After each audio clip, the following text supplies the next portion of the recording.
pilot OpenMRA system for shared care cluster information system for this because we are going to reform the primary care through shared care mechanism.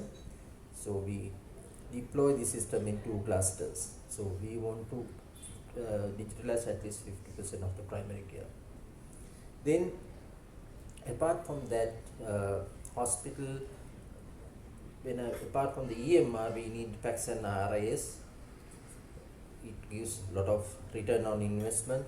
Laboratory information systems, telemedicine application linked with the EMR. So those are the things which will benefit the clinician. Then for the public health program, as already most public health programs are digitalized, but we want to enhance this, especially we have a vibrant health informatics DHS to community. So working with the University of Oslo also, we want to make sure that these different versions of the DHS2 are compatible in each different program. So we are working on all these fronts.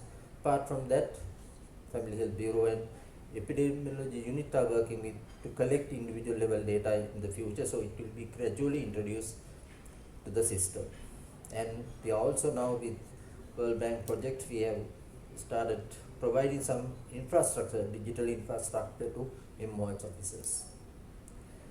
Then finally, for administrators, it's important that they also, because they are the kind of people who make decision at every level, whether it's hospital or public health or even other. So they also need certain things to be in place. Now, for drug management, there are 3 entities in the drug management in the Ministry of Health, State Pharmaceutical Corporation and NMRA. So we will be linking those 3 places in the future. Then human resource management system is imperative, and Secretary also always saying the importance of this.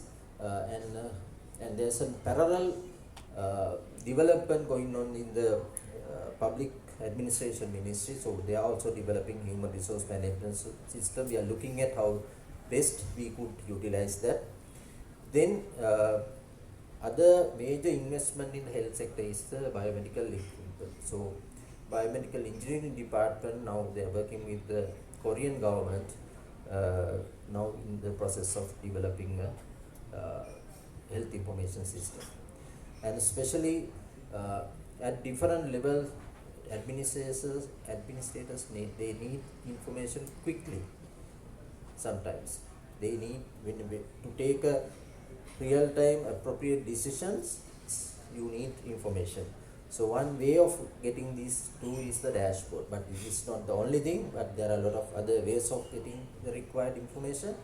So we have already developed some of the dashboard for National Health Performance Framework by our unit. So we'll be deploying those things depending on the application. Basically, those are the things which I want to highlight. Probably at the end, we must not forget about the real goal. It's not about the digitalization. It's about improving the care for the patient, improving the preventive sector, improving the programmatic aspect of the national programs. So all these activities should lead to these outcomes. Otherwise, we are not really we are not getting the return on investment what we are spending, because compared to the public health sector,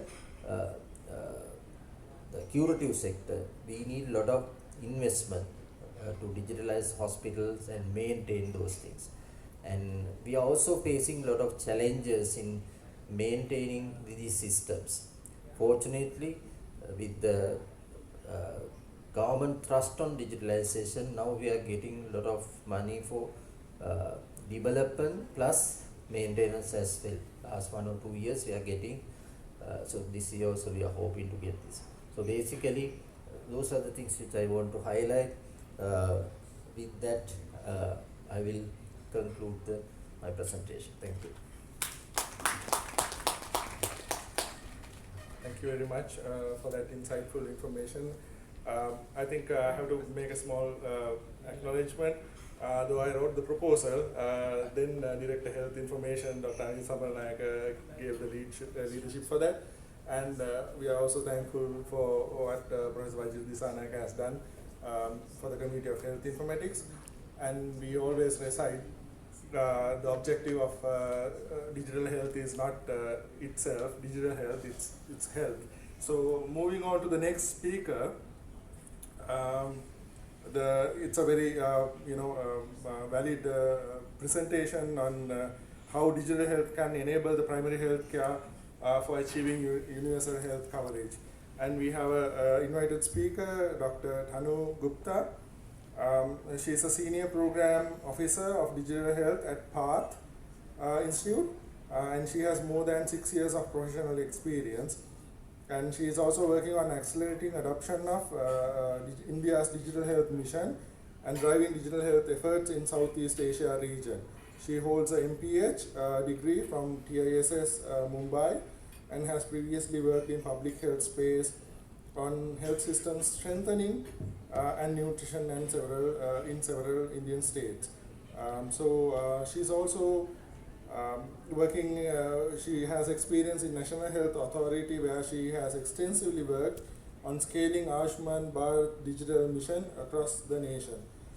So further delay, I would like to invite Dr. Tanu Gupta for her presentation.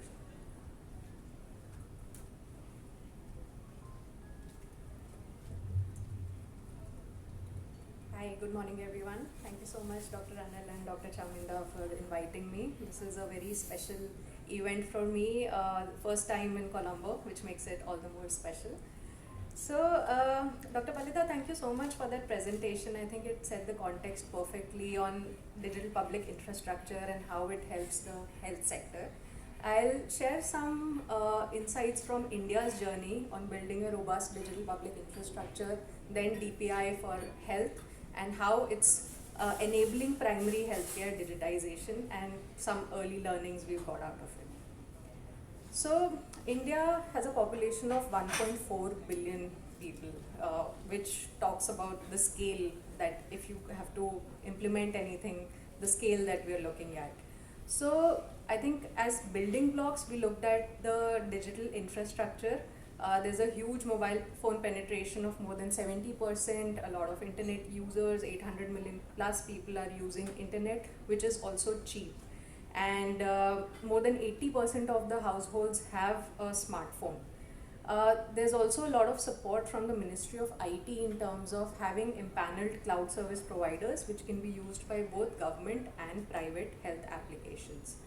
On top of the foundational building blocks, the digital infra, the digital public infrastructure was built, which includes a digital identity known as Aadhaar. There are more than 1.4 billion Aadhaar IDs in the country, and they enable a lot of authentications for payments, for banking. The use cases are endless. Also, the unified payment interface was implemented where there are more than 18 billion monthly transactions and more than 650 banks are linked with it. It has made life a lot easier, and as I understand, UPI is also being extensively used in Sri Lanka. So on top of the digital public infrastructure was the digital public infrastructure for health was built. This was translated through India's digital health mission known as Ayushman Bharat Digital Mission, which established a technological framework for interoperability. There are a lot of government private applications available in the market, but do they talk to each other? No. How do we enable them to share data with each other? It is this central interoperability framework that has been built by the government, which is ensuring the data exchange. There are more than, the ABDM was launched in 2021, and so far 76 million plus health IDs have been generated, all of which are linked with the National Digital ID, the Aadhaar. More than 590,000 healthcare providers are registered. They have a unique identity on the healthcare professional registry, and more than 380,000 health facilities have a unique ID on the health facility registry. Now we have the foundational infrastructure for health built. On top of these, there are thousands of public and private applications being used in a plug-and-play model. They are becoming compliant with the standards laid down by the Digital Health Mission and are now able to exchange data with each other. Of course, there was a lot of governance and policy support that was required. There was the Digital Personal Data Protection Act was implemented. There's a health data management policy to ensure that there are necessary provisions in place for digital health. Now, when we talk about digitization of primary healthcare, I think the challenges are universal. We keep talking about implementing more and more digital health applications, but what it is leading to as of now is that earlier there were 10 registers, now there are 10 applications in addition to those 10 registers, and you have to enter data to both, which is leading to a lot of inefficiencies amongst the community health workers, amongst the health facility staff, amongst the administration. You do not have visibility on the kind of health service coverage that you've provided. You are not able to track the continuum of care. You're not able to provide digital decision support to the health workers. I've already talked about efficiency, and all of this has led to limited citizen centricity. The citizen does not have access to their own health information. So by using the digital public infrastructure for health, the Digital Health Mission, some of these challenges were addressed. So we had a unique opportunity for digitization of primary care. When we look at primary health care, we're looking at the community level, the first facility that a patient can go to, which we call the sub-center or a health and wellness center, and then we have a primary health center. So we looked at digitizing these areas of service delivery through a unified health application.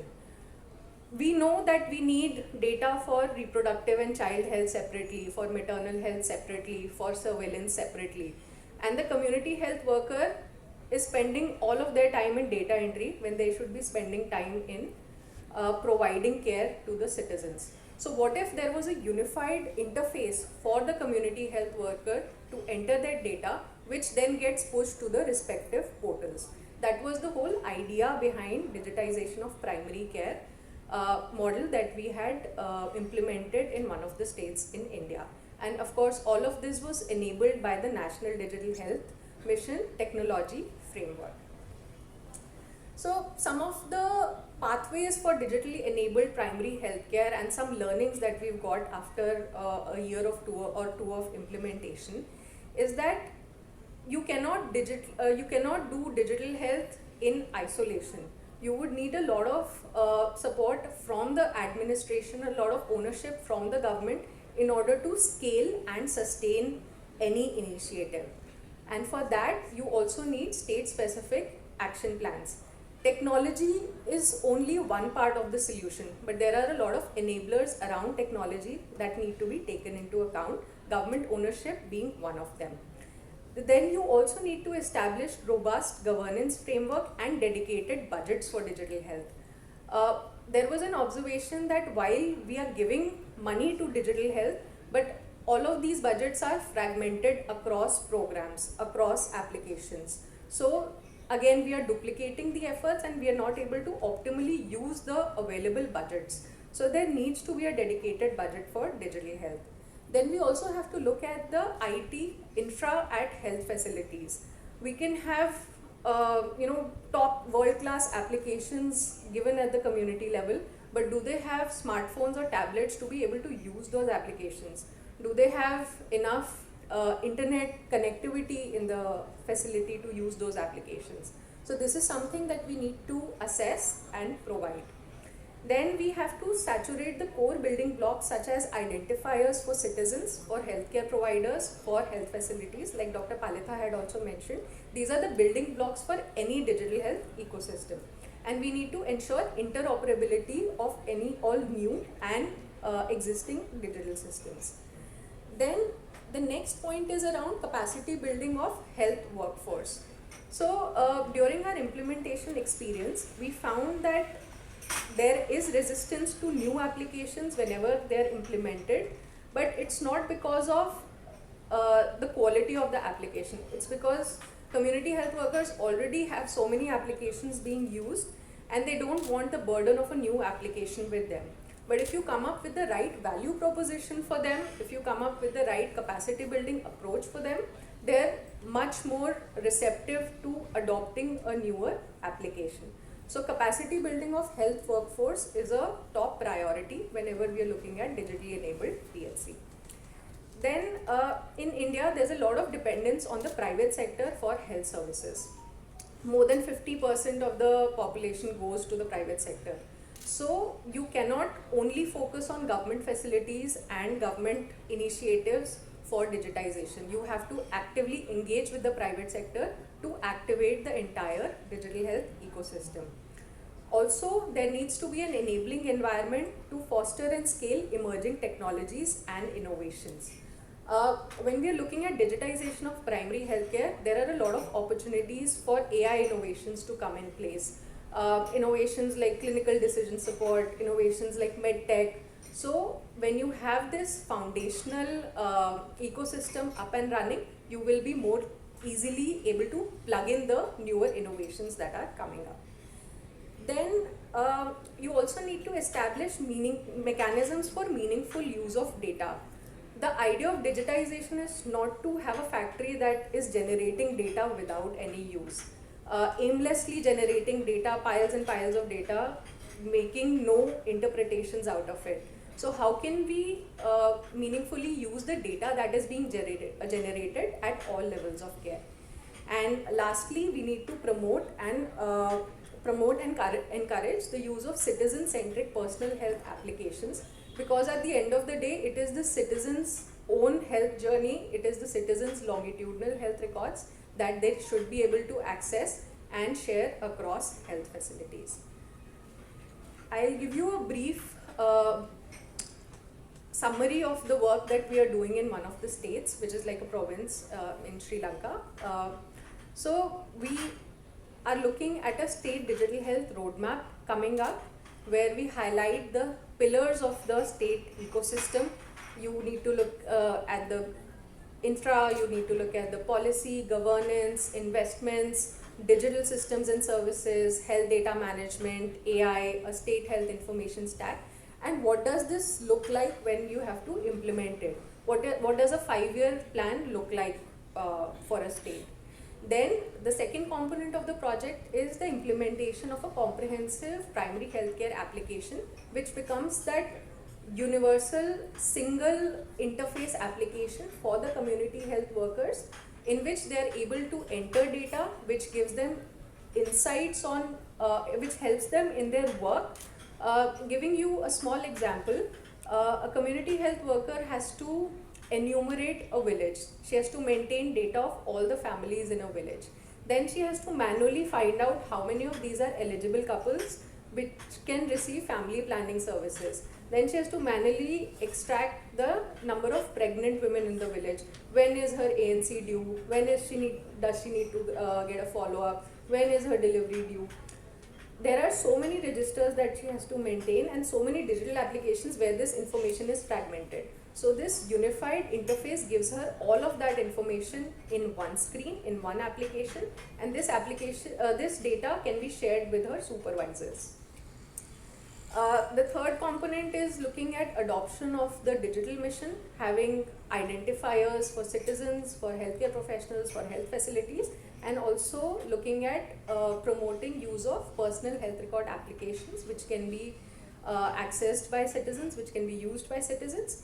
And lastly, having the dashboards in place which can fetch data, relevant data from multiple portals and give administrators a unified view of what's happening. And on top of that, build AI, use AI technologies to give you more strategic insights and predictions on what can happen. So we are looking at a district saturation model. All the facilities, all the health workers in a district are to be covered. We're looking at both the public and private sectors, both rural and urban areas. And making a model out of this which can be replicated in other districts and states. So these were some of the components that I wanted to share with you regarding digitally enabled primary healthcare. Thank you so much.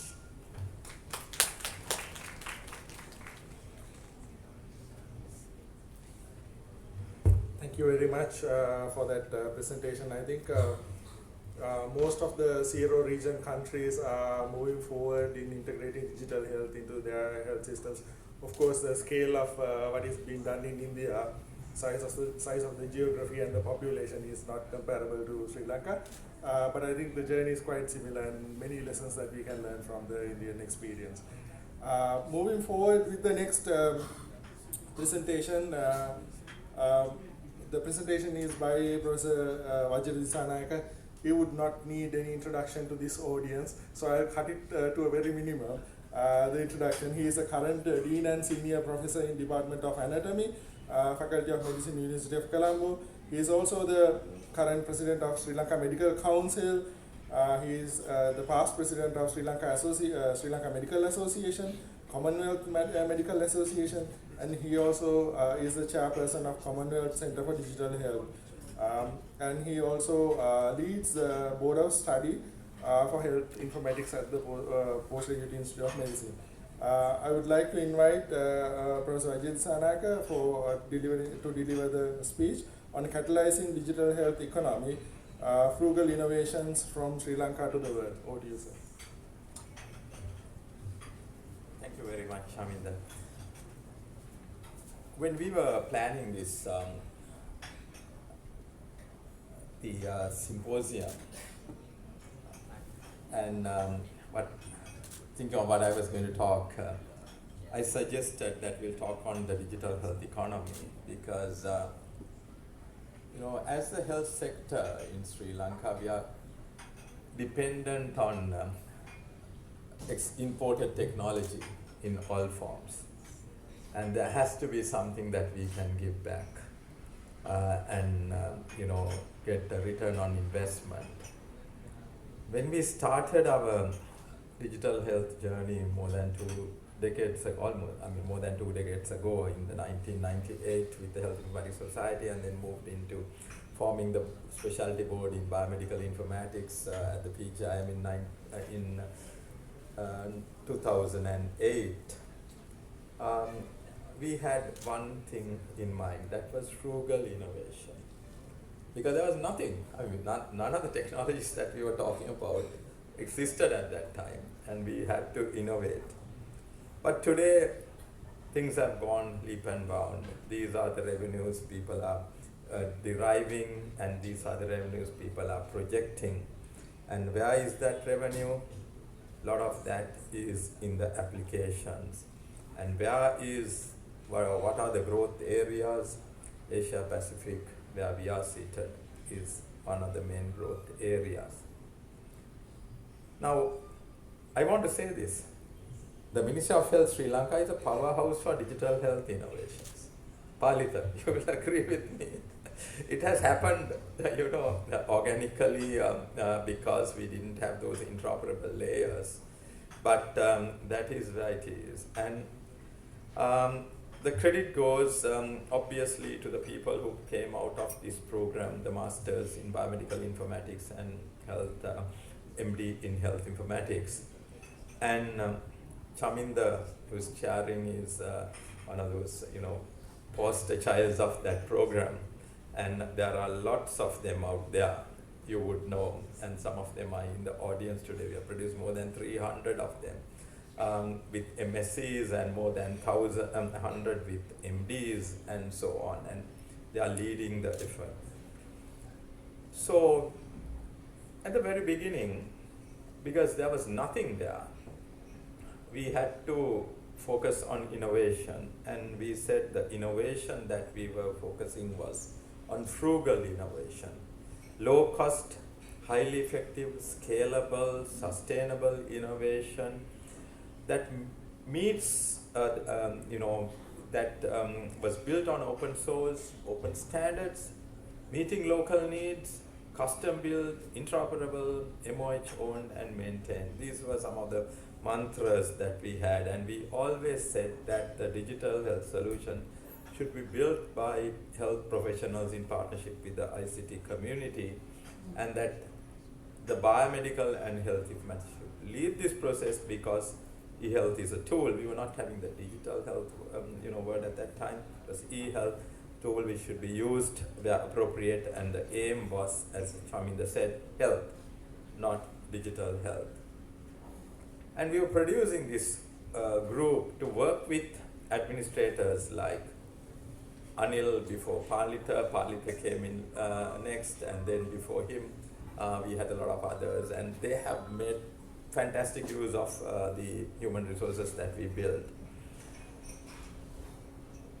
So I'm going to point out 3 areas where the frugal innovation can now be converted to economic benefit for the country, and that is where the focus is. I've been having discussions with the Digital Economy Ministry, and the team has been discussing on how we can go forward and so on. And let me give you some examples. Palita said we have the best, the group with DHIS2 knowledge in the country. At one point in time, our team was outside of Oslo, the largest team of DHIS2 trained, resource in the world. Let me give an example. The COVID surveillance system that was built on DHIS2 platform, it was a Sri Lankan pioneer effort. Just as COVID was breaking up, Dr. Roshan Hevapatirana, who is leading the efforts with us there in the FACT University, came to me and said, so there is this global pandemic going to hit us. This was in January 2020. And we have the best team, let's get together and customize the package for DHIS2 to be taken globally. And that was done. It was done in a room in the university, as well as at WSO2, the company, open source company, which is down the road here, which is doing some marvelous work. And the package that was customized was globalized. And the Norwegian Prime Minister went to the UN and said this about what we had done. So we have the capability to deliver products that can grow globally. And we need to find ways and means and models of monetizing that. And that is so very important. Let me also take another example. DHIS2, another system built on DHIS2, the District Nutrition Monitoring System. In 2016, there was a multi-sector action plan for nutrition. You heard about that yesterday in the oration from Dr. Renuka Jayatissa. And I was called in and said, okay, can we build a digital system to support this? And on DHIS2 and a custom-built mobile app, we developed the system where the midwives could go to the community and monitor the kids. And the initial implementations, we had large numbers of kids being, taken in. We had an app which was not only in English but in local language. Then we had the backbone, which was DHIS2, and the program monitors could monitor it. We had geographic information system enabling, so we could even, down a road, go and say, this is the house in which there is a child who is malnourished, and then we coded that in a way we could say why that child is malnourished, so that there could be a multi-sector intervention. And this app that was developed, the system developed by one of our students who is now with the global team at Oslo doing in the DHIS2 team, it won the World Summit Award, the highest innovation award in the world from the ITU. It won the award for the best application in 2016 from among submissions in from 178 countries. So we have, that's why I said we have a powerhouse of, you know, digital health in our Ministry of Health, and we need to really harness it and take it to the next level. Another one, the e-reproductive health management information system. In 2017, when Sapumal is not in the audience, he was there in the morning, was acting director, he called me and said, can we do this? We have been trying this for a long time, can we do this? And then we went in, Priyanka went in, and we initiated the process. And I'm happy to see Kaushalya in the audience today, because she's really championed it, and we have a system par excellence, like none other, built on, she gave oration last year at the college, 14 MSc projects. That's the frugal innovation that she harnessed on, and I'm really happy that she did that, because, to me, listening to her oration last year was, brought tears to my eyes, because, here we were producing the manpower, and she had made best use of them. And today, we have a system which captures entire country's MTS data, maternal child health data. This is some old data which Priyanka gave me, but today you are capturing more than like millions of children on the system, and there's one data base in which all the maternal and child health data of the country is available. Is a system like no other. And we can take these and make them global public goods, and take them out of this country and take to the world. There are other, so that's the innovation on open source platform. What about the, the homegrown innovations? We had in 2009, two of my students in the first batch came and said, we are making all our policy decisions based on the annual health bulletin. And we have one document called the Indo-Morbidity and Mortality Reporting System, or the system through which all this data come. And in 2009, the report was for 2003, so we are making decisions based on data which is, half a decade old. They developed a system, and then that was adopted by the ministry. We just spent 50,000 rupees at that time, $500, to develop this system. And in a few years' time, by 2012, the Ministry of Health adopted this. And then today, now we have gone from this kind of manual medical records rooms to dashboards. And all the hospitals in the country are reporting, Dr. Kalitha just mentioned, more than 90%, this data is a little old. All the data, I don't think there is a system like this in anywhere in the world, where all the Indo-morbidity mortality data of a country is being reported in through one system. And you can look at a snapshot of the data around the country in one. You can look at trends, you can look at hospital utilization, you can look at, all kinds of things.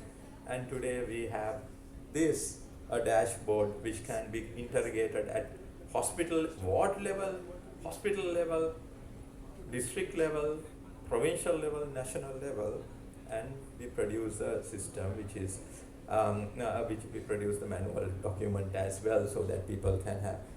This is real data that we have. So if you really look at the ERHMS report, system and the EIMR system, we can create what we call trusted research environments using these systems, so that you have people going and mining this data to,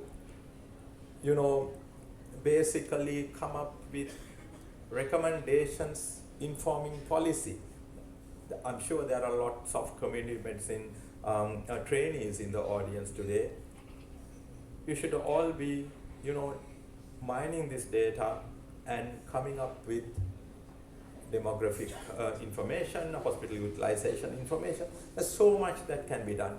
I just want to show you one example. As you know, my background is in genetics and genomics, so I had a PhD student who was working on skeletal dysplasia. I told him to go and get the data for entire country on skeletal dysplasias through the system. And we were able to get it. I mean, this kind of project, which have cost millions of rupees, gathering the data, putting up teams of people to go and collect that data from the hospitals. You saw this morning how much the project that was showcased about maternal care. How, I know the budget of that. That goes into millions because it's administered by the Faculty of Medicine, and I always sign off. But this is free data which is available. So we should be creating that trusted research environment, which we can, now be utilizing to generate information. And also that data is relevant. It can be commercialized in various forms. And it can be done by the Ministry of Health in a way that brings commercial benefit. So we don't need to depend on the international donor community coming and giving us donations. We value that. We have built up on that. But what is the sustainability model beyond the donor? When Trump says stop, no money, are we going to stop? Is Sri Lanka going to stop? So this is the wealth that we have, which we should monetize.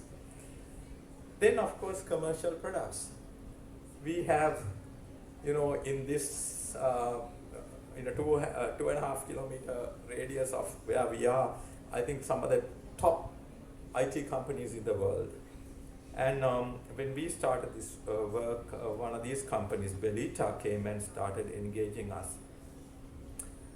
And today, Belita has built a logistics management information system that is compliant with all the international standards.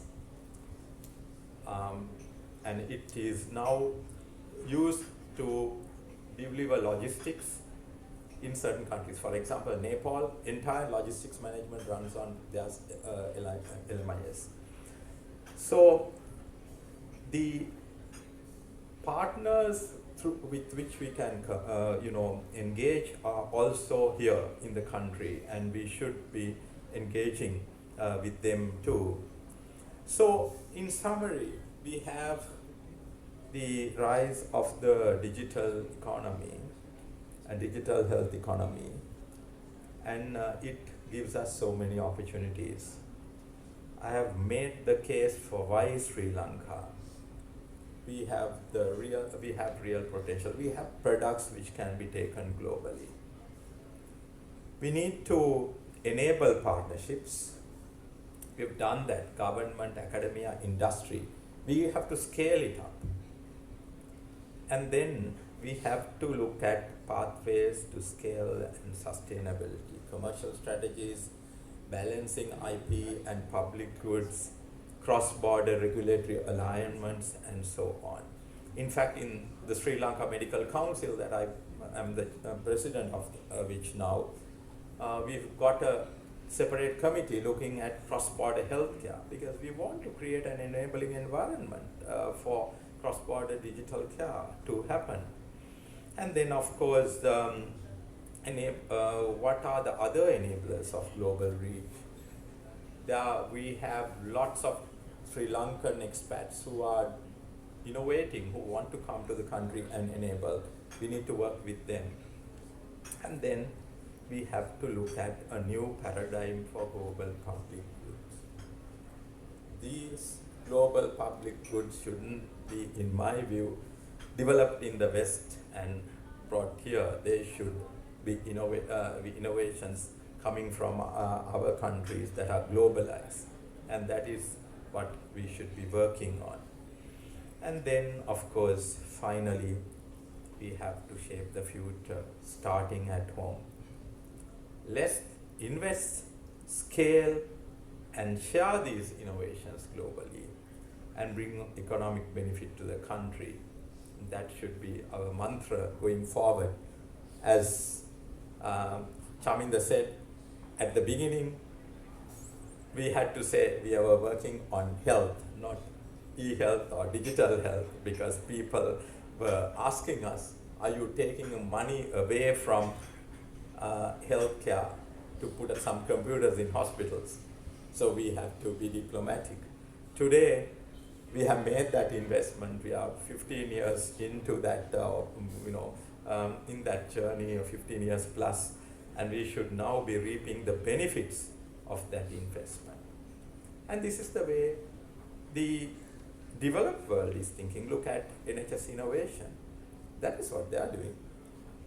The innovations coming out of the hospitals, the National Health Service, they are converting to startups and enterprises which they take around the world. We shouldn't be shy. That's the same model that I'm advocating here. So we should take that initiative and go forward, especially at a time when the new Ministry of Digital Economy is looking at converting the innovations coming from our country to commercial and economic benefit to the country. Let's move away from, a health system that is dependent on imports, and in this new era of digital health, let's move to a system that creates economic value for our country and then develop our health system on that economic benefits that we bring. In my last few seconds, I'd like to congratulate Chaminda and the College of Sri Lanka College of Health Informatics for taking that initiative. They have opened up certain projects and looking at creating global public goods. We need to now look at the various IP models, Chaminda, where we take the innovations that have been done in the Ministry of Health and convert them to global public goods as well.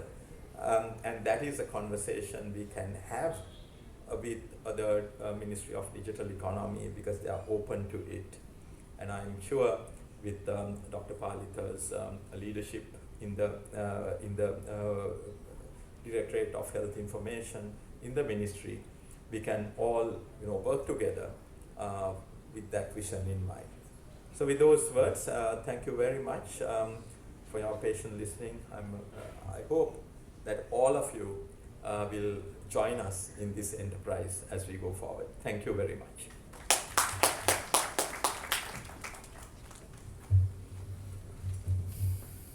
Yeah, thank you, Professor Vajra. And I will invite all three presenters to the podium now, Dr. Palita Karmaprema, Dr.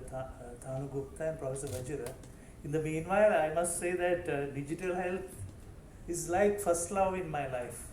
It never forget, can move away.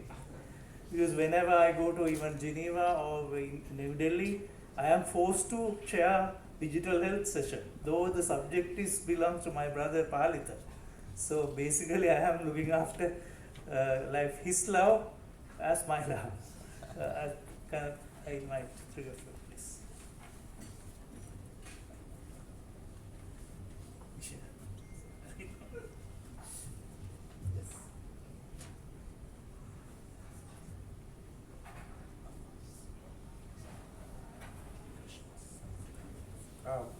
We are a bit behind the time, so if there are questions from the audience, you can ask from the panel. Do we have a roaming mic?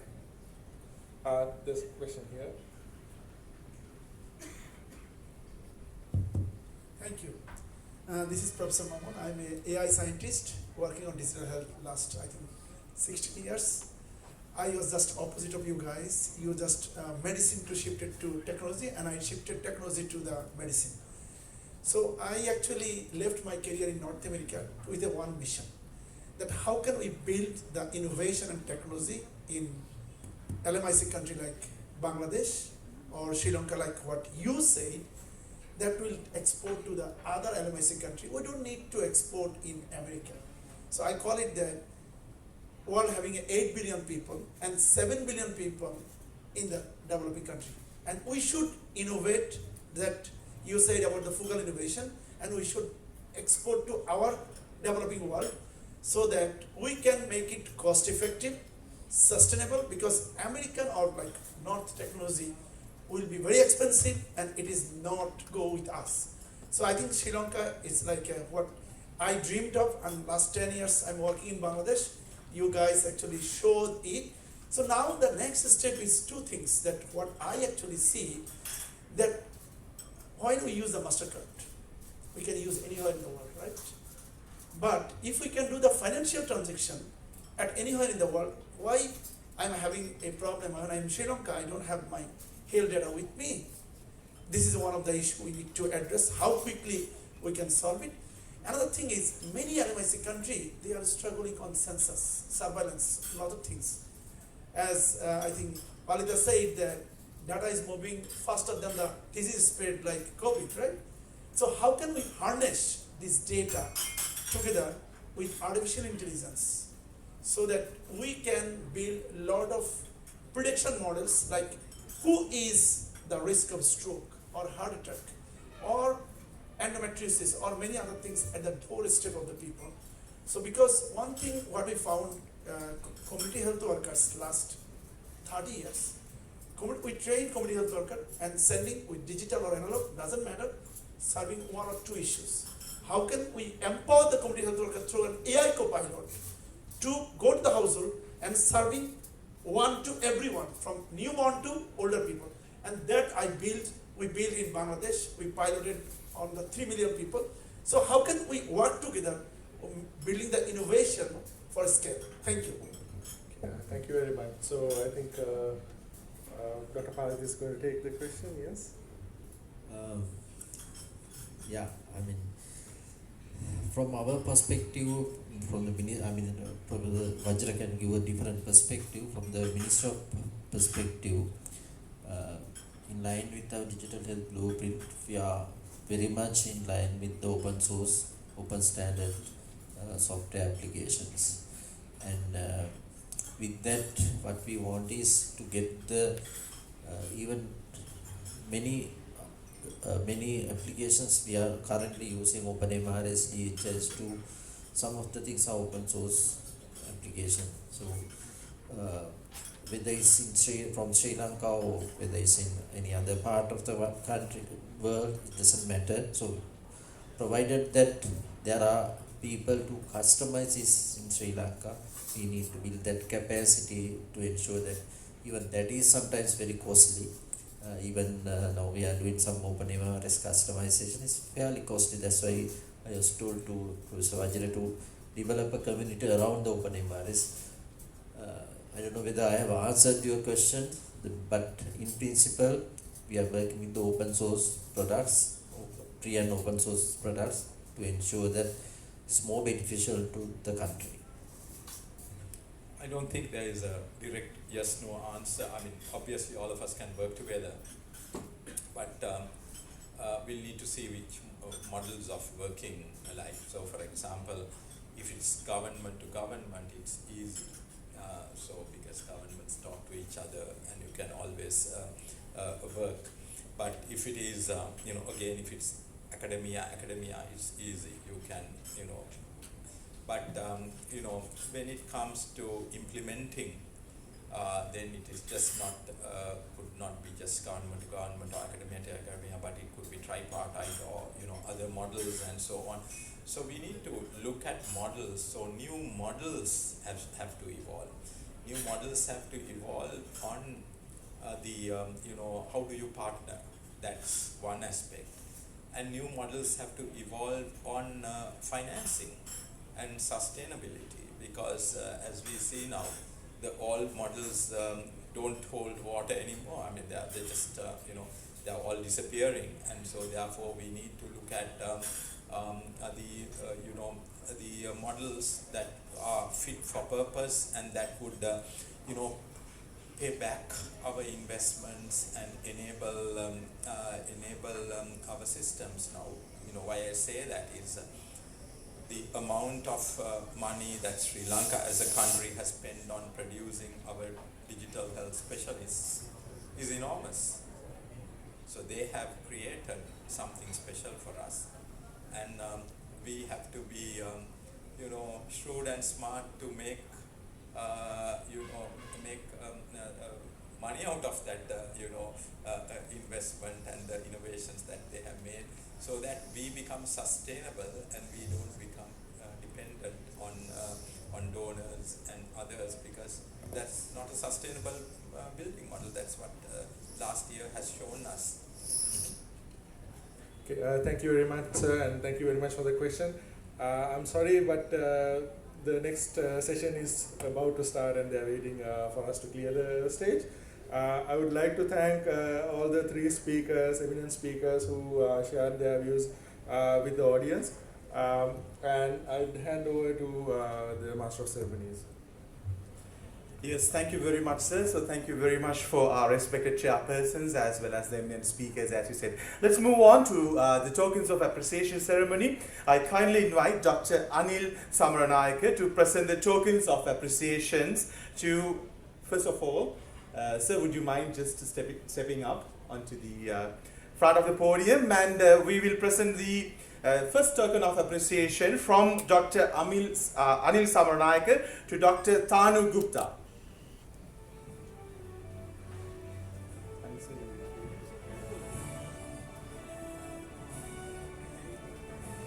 And also, Dr. Anil Samaranayake will give the token of appreciation to Dr. Palitha Karunapema.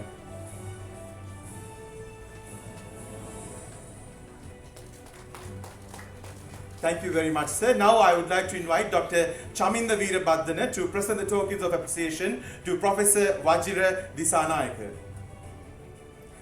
Let's express our appreciation with a round of applause. Next, may I invite to this podium Dr. Supun Vijay Singha, Consultant Community Physician of Health Promotion Bureau, Ministry of Health, to present the token of appreciation to our chairpersons. Sir, would you mind do the honors? For the excellent stewardship in this session, to Dr. Chaminda Veerabhadana,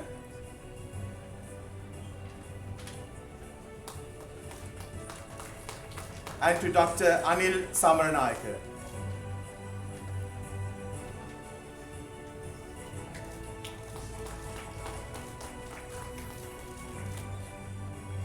Thank you very much. Thank you.